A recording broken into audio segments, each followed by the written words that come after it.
I am the Tofu Golem. Please enjoy the video. You begin by verifying prerequisites.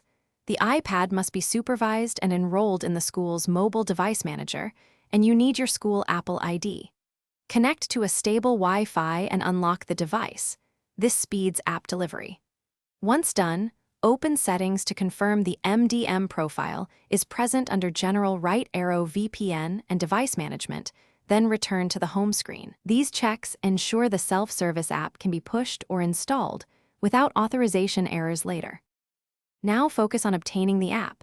If the MDM pushed a notification, tap it to open the self-service listing and choose Install. If it isn't visible, open your school's MDM portal or self-service web link provided by IT and submit a direct install request.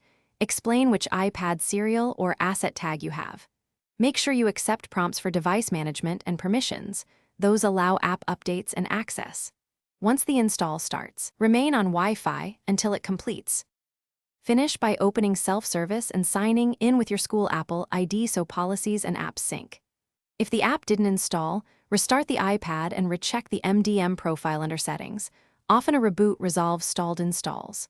If problems persist, capture the error message and device serial, then contact IT, provide screenshots and the exact error. Troubleshooting tip: ask IT to re-push the app or clear any pending commands in the MDM. That usually fixes stuck deployments. Thanks for watching. Consider subscribing if we helped you today.